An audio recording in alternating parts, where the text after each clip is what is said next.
All right, good morning. It's about 7 a.m. here, Thursday, 7 a.m. Central, and we're on the trail again. I'll talk a little bit about my gear.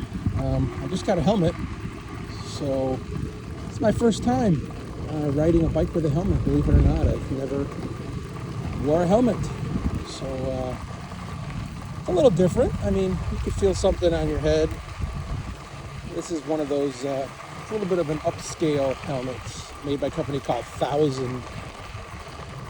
And it's a matte gray, size large. We did try the medium of a different manufacturer that was like a knockoff called Retro. It didn't really fit. It fit my wife really well. It didn't fit me at all.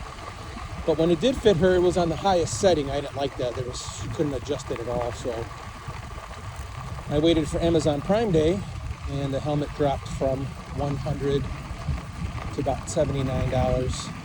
And good morning. That was enough to make me want to go ahead and order it up. And it fits her perfectly, and it fits me. So until the Monarch shows up with the free helmet, I will be wearing her helmet. Interesting enough, they didn't have just a solid white color. They had a white with a racing stripe. So she didn't want the racing stripe, so we ended up going with the matte gray, which I kind of liked. She was okay with it too. Otherwise, it would have been like a pink color, and then no one else could wear the hat. I may bring my son out here when I get the second bike to ride with me, and I'm sure he would want to wear a pink helmet. But at any rate, so I'm zigzagging through this subdivision here. I'm on pedal assist 1 because there's a little bit of a hill here. And usually when I cross streets, I tend to crank up the pedal assist a little bit so I'm not slow motion crossing the streets, especially when there's cars waiting for you or something along those lines. So, and I also don't like to speed through some of these subdivisions. I feel like it's a little dangerous. You can't really see what's around the corner here. Like, for example, right here, you see, I'm coming across, and then there's a sidewalk and then a street. So I like to come to a crawl and look every direction before I cross, because it could be very dangerous. But at any rate, so first time with the helmet, not bad. I think it'll take a little getting used to. This is a very comfortable helmet. It has all kinds of adjustments. I have not adjusted it yet. I just took it out of the box, put it on. Actually, it does have a little dial in the back that I did adjust, just to keep it slightly snug. Otherwise, it will just rock back and forth on your head.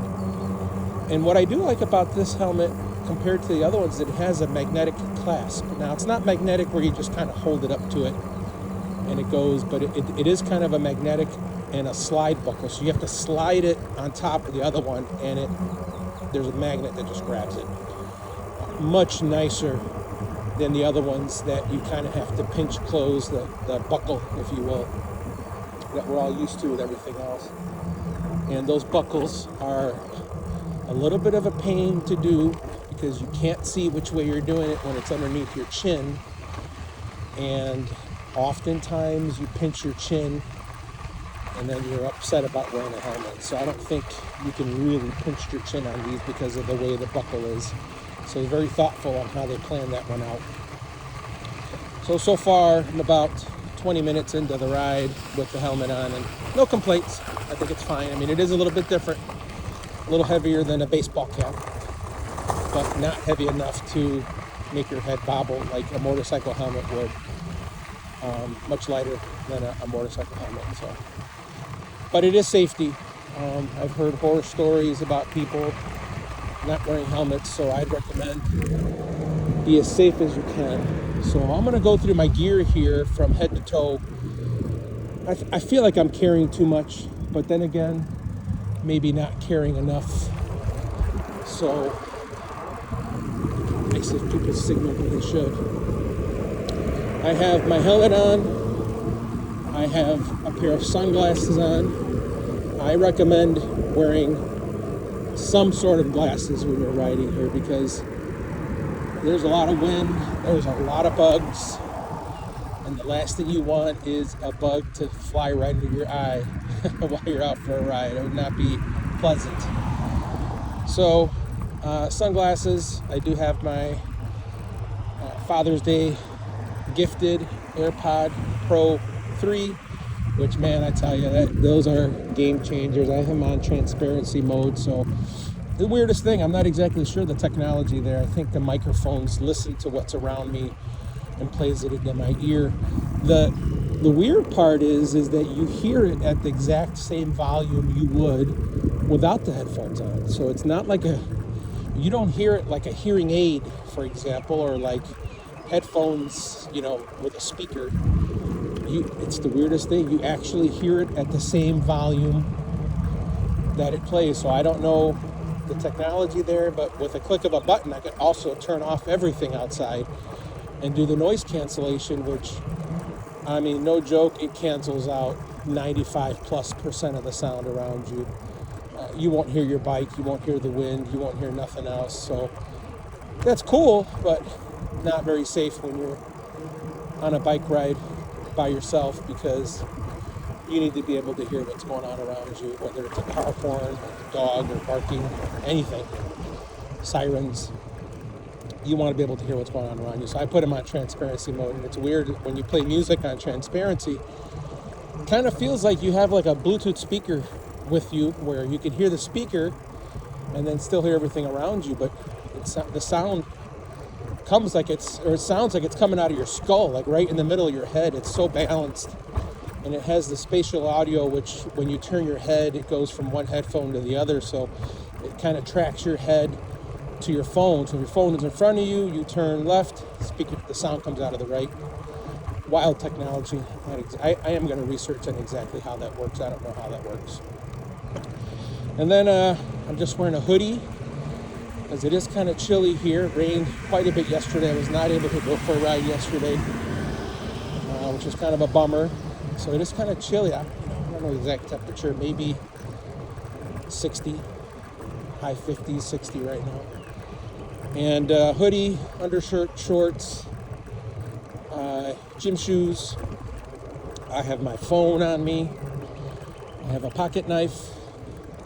And then my little bag in the back has some patches, some levers if I needed to take tire off, and a little mini air pump that I bought. There's a ton out there. I wouldn't waste too much time researching them. Get whatever's cheap that works. Odds are you may use it once your entire life, so don't spend too much time. But don't go out and buy high-end unless you are concerned about the weight. I mean, it doesn't weigh anything, probably as much as your cell phone, maybe a little heavier than your cell phone. And on these bikes, when you start adding extra weight like that, you really can't feel it unless you're picking up your bike. But when you're riding, you really can't feel an extra 10, 15 pounds, which would be unheard of on a regular bike. You'd be trying to limit how much weight you have. So don't be too concerned about the weight of the pump, the size, as long as it fits in your bag, within your budget, and it does what you need it to do. And you're not like, climbing hills or super concerned about weight. Just get anything that's kind of handheld, small. I forgot the name of the one that I have. Like, it starts with an E. Like, it's not Goofy or anything like that. It's like Elfering or something. And it looks cool. And I think I got it during a sale that they had, like a lightning sale. It was like $30. And I have a water bottle in there. I eventually will get a water bottle holder for this bike, because I can't get to the water bottle now unless I stop and undo a bungee cord. I have an adjustable wrench there in case I do need to take the tire off. I have used it on the path, but mainly to adjust the seat angle, so the seat angle is correct. Too forward, you sit on your butt too much, and you have the seat leaning backward. You're kind of sitting on the edge. It doesn't feel good. So you kind of want to have your seat as level as you can to the ground. And then I like to have my seat post up pretty high. So that's kind of all the gear I have. Every time I do go for a ride, I do forget my pocket knife. I don't know why, but I like carrying a pocket knife. Never know when you're going to need it to cut something off or whatnot. And I may have a little piece of paracord in there too that I just had laying around the house. Not sure what I'd ever use that for, but I always like to be ready for whatever reason. So I'm going down a slight downhill here, so I do have it in pedal assist 0. I tend to, you probably hear a lot of clicking going on because I tend to like to pedal almost the entire time, and I like to pedal at the speed of the bike. So because I'm doing this for the workout. So like right now I'm going up an incline, I will get my pedal where it needs to be, and I'll pedal as much as I can, and when I can't anymore, then I will increase the pedal assist. So now I went up to pedal assist 2 because I was slowing down quite a bit, and I like to try to pedal around 10 miles an hour. I feel like that's a good speed to do these trails. It did rain all day yesterday, so the trails are a little wet, and I've noticed when they're a little wet, they're a little bit slicker when you're taking some of these corners. So I tend to try to slow down a little bit. So I think 10 miles an hour is a good cruising speed. There are times where I go a little bit faster depending on the situation, or if I want to get home or whatnot. So I do like to pedal, so you'll hear me clicking through the gears because I like to do most of the pedaling and then use the pedal assist. Like here for this hill, I will use the pedal assist. So that's my style of riding. So I'm always going through the gears. I'm always messing with the pedal assist. I mean, it's a constant, kind of like the way you drive your car. You're always pushing on the gas, letting go. Your gears are always shifting on your transmission. Same thing. I don't just put it on cruise control and just go. I'm constantly doing something here. Not sure whether that's good or bad. Don't really care if that puts wear and tear on my battery or on my motor or on my engine or on my gears. Don't really care. Like I said, I'm in it for the exercise. Something goes wrong, it is under warranty, at least for a year. I think I told you guys I had a problem with the front rotor. It was damaged during shipping, and they're sending me out a new one. So that's kind of neat. Good morning. That's kind of neat that they're sending me one out, and I will go ahead and install that. I think it comes next week on Monday. No rush because this one works fine. You can only hear it rubbing when I go through an underpass like that, where I can hear the sound reverberate off the walls. So here is a nice, pretty steep incline, and I will probably crank up the pedal assist here because there's not much going on here that I want to go slow up this hill. It's a pretty steep incline now. I'm pedal assist 5, and now as I come to the top of the hill, I'll reduce the pedal assist and go back to normal speed as I pass people up.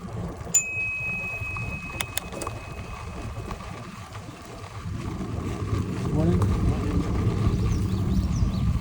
What's interesting as you start doing these trails, you start to recognize the regulars. Like I said, I'm sort of new to riding bikes again here.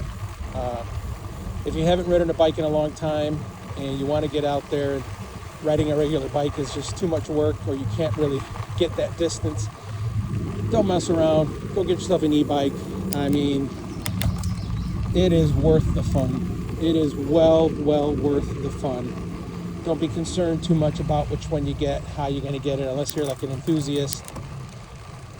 I think the more important part of the whole thing is being able to get outside and enjoying yourself. And this is not something I would have normally done on a regular bike.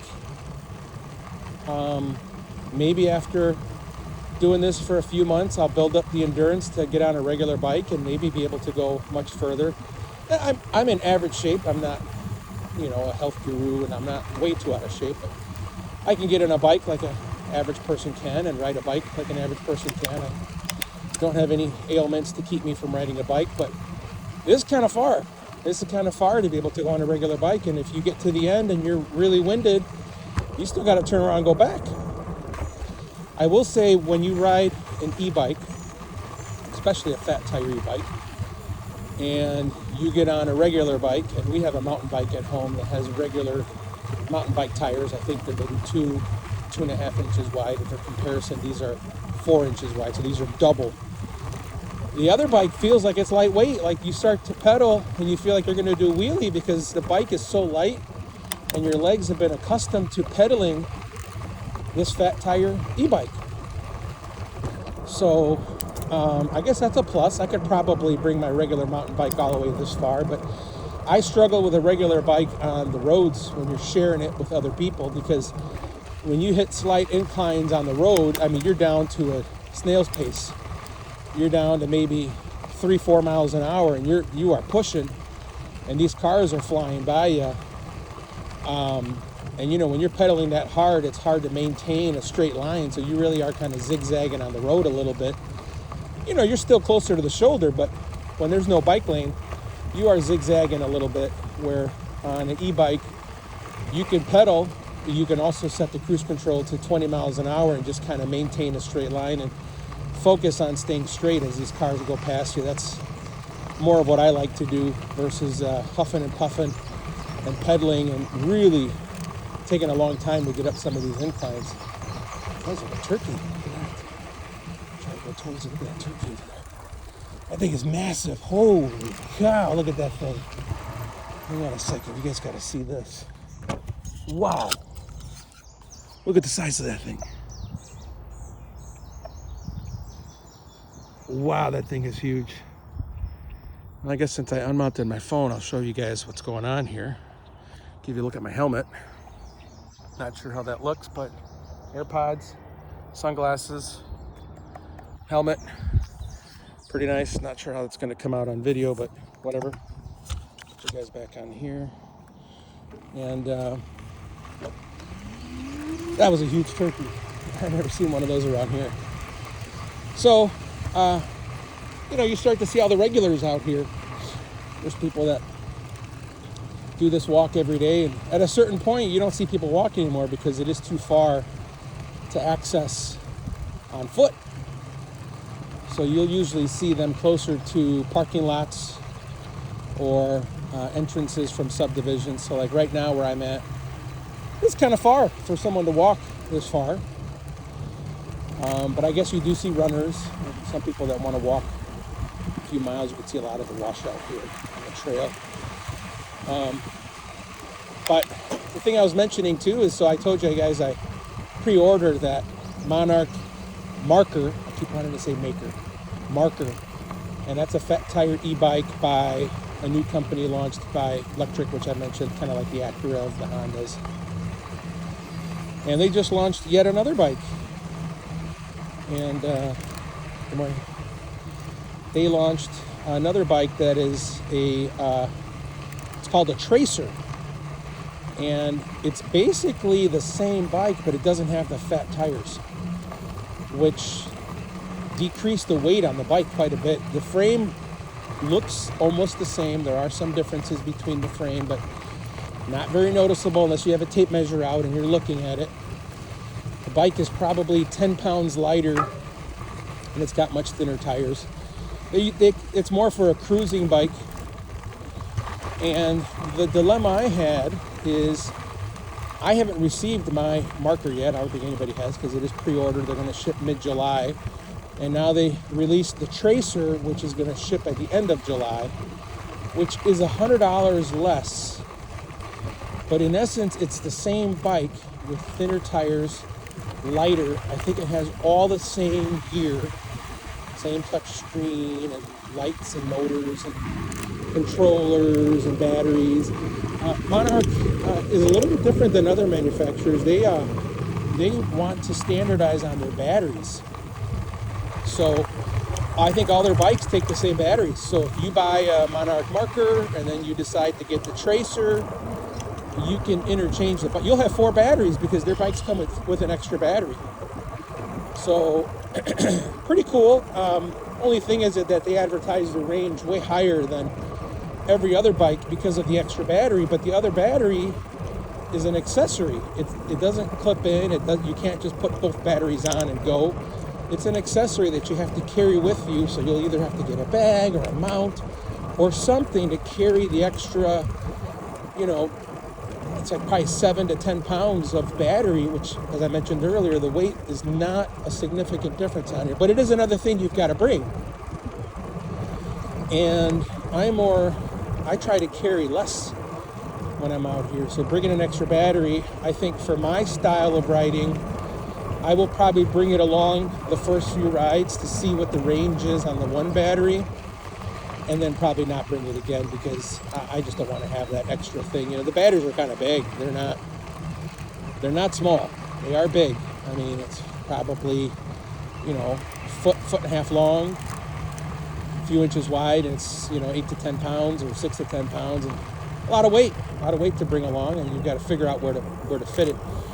Also, the Tracer has a little bit of a different rear rack. It doesn't have the side panels. I do like the way the Tracer rack looks compared to the Marker. It's just a little more sleek, a little more integrated. You really can't tell. And by the pictures, because, you know, no one really has these bikes yet. Everybody that does have them are pre-production. I don't know how close those are, but I can see that the Tracer has a mount on the vertical post, which is the one that your seat post goes through. It has 2 screws there where the Marker does not. So that was slightly frustrating because, you know, I'd like for all the bikes to be at least kind of similar and one just have thinner tires or not. So will the Tracer work on these trails that I'm on right now? Probably. So I was considering, like, man, maybe I can get the thinner bike. It may give you a little more range because, you know, you've got a little less weight, you know, 10, 11 pounds less weight.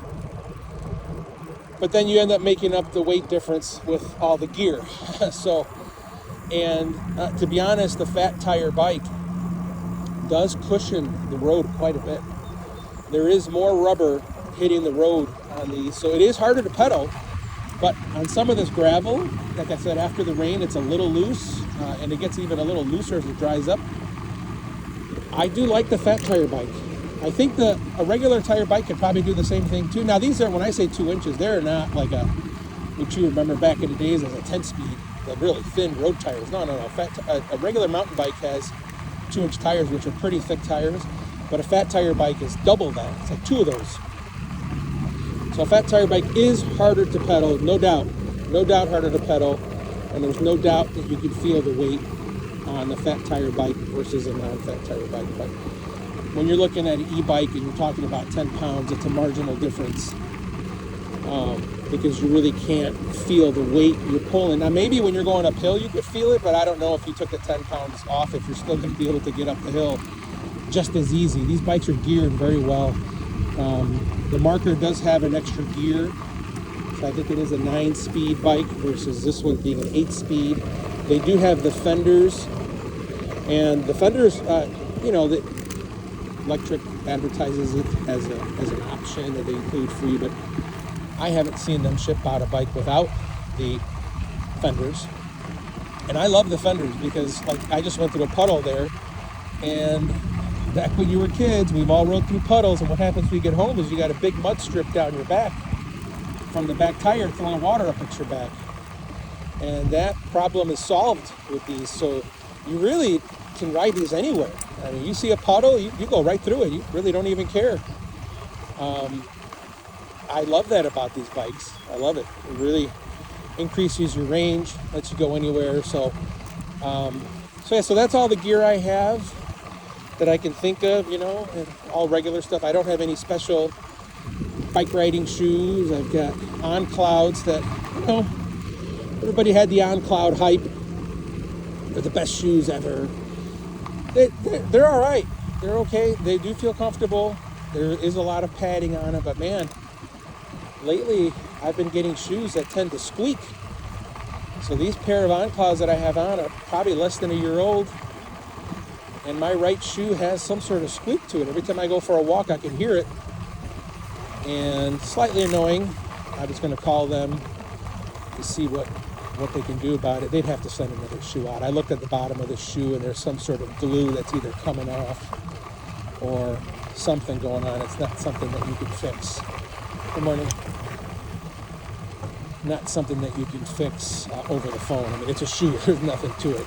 So I don't want anybody giving me instructions on what to do. It's like you either send me a new shoe or whatnot. But, you know, you spend $100, $200 on a pair of shoes. Actually, these are closer to $200. And they're the newer ones. And they squeak.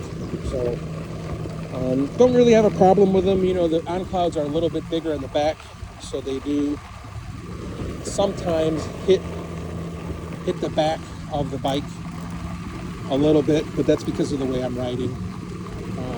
Technically, you should ride with the pedals towards your tippy toes. Not completely your tippy toes, but towards your tippy toes.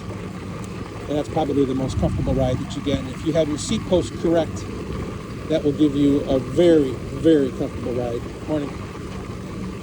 And as I mentioned, the way I adjust my seat post is I put the base of my foot on the pedal and then sit on the seat, the back of my foot on the pedal. And if you have the back of your foot on the pedal fully extended, that should be perfect, because then when you put your toe or the front of your foot on the pedal, you have enough bend in your knee to make pedaling very comfortable. I think if your seat was any lower, you would have a little bit of a hard time pedaling. Maybe. Wow, the water's super high right here. Holy cow, that is right up to that bridge there. I don't know if you guys gotta look at that as I went by. Maybe pause it and zoom in. That water is almost over the top here. So I think they have a sign there that they open and close this trail. It appears to be open right now, and I will ride next to that little river there. And I'm at the Rollins Savannah, and I'm about to enter it here. So this next loop, I'm going to make a left here, and then what I end up doing is go all the way around, and then I come right back here, but I come in from the right side over here. Oh, here you go. Here you go. A little bit of water here. I'm going to put it on pedal assist because I don't want to mess around here. Quite a bit of water, but let's take a look here. Oh man. Whoa. I know. I mentioned the fenders. I am off-roading now. Holy cow.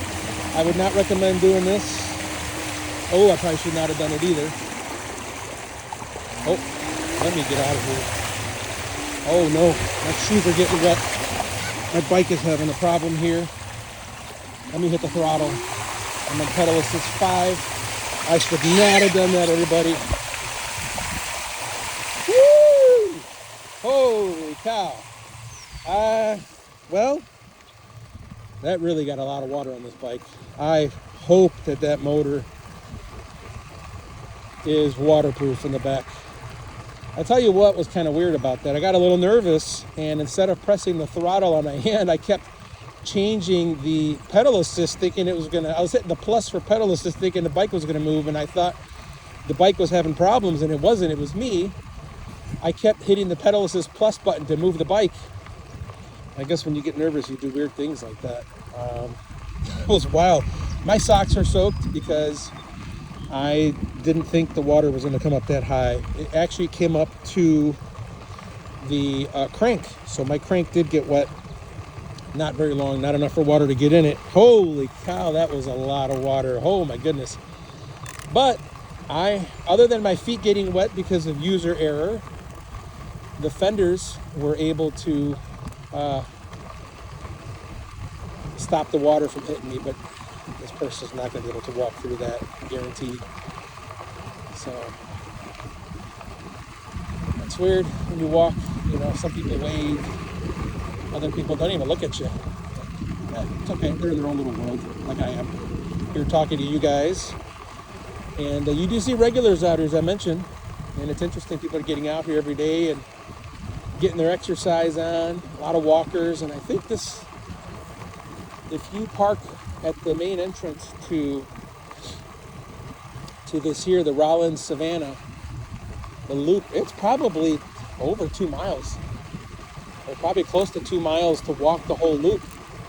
And that person that just walked by me will have to turn around. There's no way she's getting through that water, so she's going to get to the end there and she's going to have to loop back and turn around. That's almost half of the entire trail, so she'll get her steps in either way, just won't be able to cross that.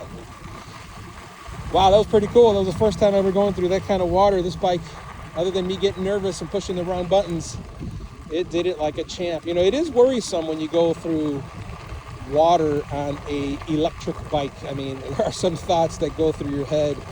I mean, these bikes, I think they're advertised as like a 42 volt or something along those lines, but or 48, so when you charge them, they get up to 54. And that's how you kind of measure your battery life is, when you start dropping from 54 or 53, one of those two numbers. When you start dropping, the closer you get to 42, the more empty. I think 42, the bike shuts down. So, you know, so here I've been riding now for, let's take a look just to give you guys a more accurate time. 56 minutes, almost 57 minutes. And my light is on for some reason. Let me turn that off. I've rode 7 point, no, sorry, hang on. I'm all over the place. 56 minutes, 10.2 miles, and my battery power is at 52.5. I am on pedal assist right now. I'm going to turn that off. And what happens is when you turn off your pedal assist, your battery will cool off and your voltage goes back up. So 52.8 now. And it'll probably hit 53 here and just kind of hover there. So that's kind of like a full charge battery. So, you know, I've done 7+ miles. What did I say? 10 miles. So by the time I get home, it'll be 23-mile round trip, and my battery will probably still be in the 50s, which is a good thing, because that tells you that if you were just on pure pedal assist, you would be, you know, you'd still have a lot of power left. These bikes, like I said, they advertise 80 miles. No way you're getting 80. But I would say a reasonable, if you're on pedal assist the whole ride, and you are pedaling, I mean, if you're not pedaling, your range is probably in the 20s, 20, 30, if you just go straight, which is not bad. Way further than you would probably go on a regular bike. But if you pedal, I mean, you could double that range, right? Probably do a nice 40-miler if you're pedaling and turning that motor off. Like I said, I'm all over the place with this pedal assist. I'm at 0, 2. I was 2 earlier. I'm at 0 now, and I'm just constantly shifting, like the transmission on your car would, just constantly shifting. And that's how I like to ride. Whatever it takes to keep my speed around 10 miles an hour, but my pedal is the first, and then the assist is second. So. But yeah, beautiful day here. If you're considering getting, you know, one of these bikes, I like this bike a lot. I have not rode the Monarch yet. I'm looking forward to getting to that, but from every review I've read, it's better than this one. Now, there are better bikes that you can look out there, but better means something different to everybody. I like the reliability of Lectric. I like their customer support.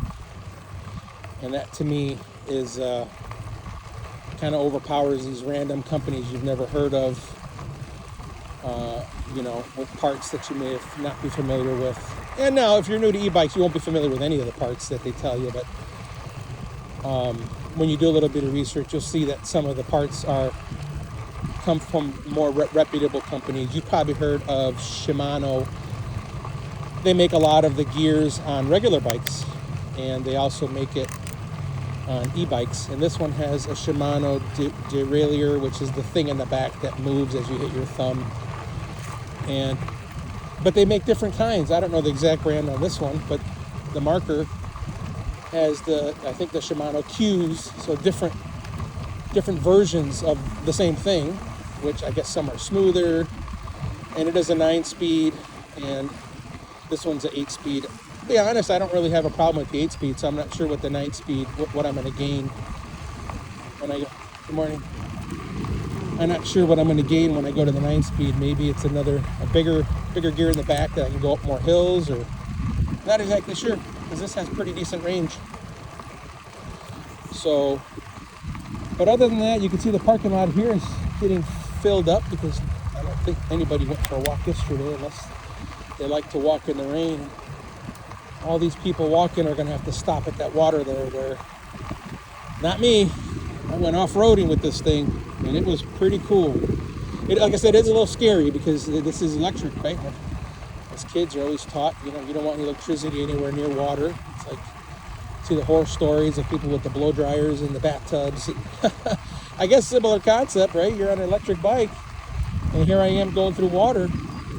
The Monarch is more waterproof than this bike. I guess the screens, they rate them, and the rating is called IPA or IPX, I think IPX. And don't quote me on that, but it is more waterproof than this bike. I haven't driven this one in the rain. I really don't plan to Some people carry a little Ziploc bag with them that they put over the screen on these because I guess they're not waterproof or resistant. I don't know. I think if it rains, depends on the rain. I mean, if you're out in the pouring rain, sure. Even your phone's probably going to have some sort of problem. You'll be putting that in your pocket, so you can't blame the bike manufacturer for not making it super waterproof. I mean, all these little switches and knobs that you're hitting here to change your pedal assist, I don't know how waterproof those are. But yeah, don't ride in the rain unless you are certain that your bike can handle it. I think the Monarch can handle much more water than this bike. Good morning. So I think, you know, if you're going to do rides in the rain, then check out your specs a little bit closer, because these are electric and they are batteries. You know, different things have to happen. Different things can go wrong when you start going through the water. Last thing you want, like I'm a little nervous right now because, like I said, I went through that water. So far, no problems at all, but hopefully that stays to be the case as I ride home, because boy, if this bike quit on me right now, I am pretty far from home. I would probably pedal halfway, but I'd call my wife to pick me up somewhere in between. To be honest, if it failed right now, I'd turn right back around to that parking lot. We'll just have to wait for her to get ready to come get me. I do have a bike rack that I ordered on Amazon Prime Days. That is a company called Young Lectric. I looked it up, I think last time I told you, Young something. Young Lectric, but it's not an electric bike rack like you may think because of the name of the company. It's just a regular bike rack. But it is e-bike rated, which it can carry up to 200 pounds. So this is a 2-bike rack to carry 2 bikes. And these bikes are 80-something pounds and maybe 90 pounds. Don't quote me on that, but I will take the battery out to save the weight and anything on my rack to save the weight. But the trick is you can't lift these bikes up very easily. The Marker has a handle on the back of the seat. This bike here does not. And, you know, I'm sorry if I keep comparing this bike to the Marker. I'm not saying go get the Marker. They're priced very similar, maybe $400 apart. You get whatever bike you want. But, you know, if you're going to be picking up your bike, this bike, you have to lift maybe from part of the handlebar in the front and then maybe grab onto the rear rack if you have to pick it up.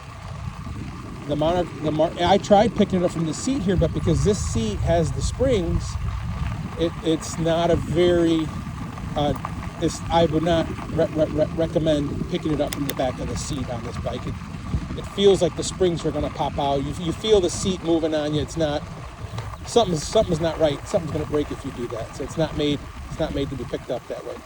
But these bike racks have ramps on them. And it has a little ramp that attaches to the back. I'm not a big fan of the way it attaches. It's got pins and everything. I wish it was kind of something that slid in and slid out of the frame. Because if you park in a parking lot somewhere, you know, somebody can come up and take that ramp from you. So I will likely put the ramp inside the car and then have a lock on the tow hitch to make sure nobody can take the rack. And the racks are expensive. Like I said, it was $350, and then Amazon Prime had it for $266, and then, you know, obviously add tax to that, so you're right, I got $300. But it looks like a nice one. It has what's called baskets in the front, so, and not like a basket for carry, basket for your tire. So you put the ramp on one side, and then you're able to use the walk feature on your bike. So these bikes have a walk feature, so if you push a couple buttons, the bike will just, you know, kind of go into pedal assist 1, or it's actually much slower speed. Pedal assist 1 goes up to 8 miles an hour. It'll go like 3 or 3.5 miles an hour. It's programmable. But you can use that speed to walk the bike up the ramp. And that works really nice if you have to, good morning, put the bike on the rack. So that's the reason I liked it. I like this mount. I have not tried it yet, so I may do a review on that later. So I'm not saying go out and buy it, but if you're going to buy one, consider a ramp, because these bikes are very hard to lift, very heavy, very uncomfortable. Good morning. actually had an e-bike there too. First person on an e-bike I've seen out here, aside from myself. So it has a ramp. You put the thing on your hitch, and you put the bike on walk mode. I use pedal assist 1, and I just kind of feather the throttle a little bit. Just press it a little bit. These throttles are not just on and off. They are gradual. So if you mash it, obviously you put the throttle all the way down, you go whatever speed, top speed of that pedal assist that you're on. But if you just press a little bit on it, it will just go very little. So that's what I do, because I think the walk feature, you have to push the pedal assist button and hold it. Not very easy to push and just hold a weird button like that. It's not very intuitive. It's not as easy as the throttle.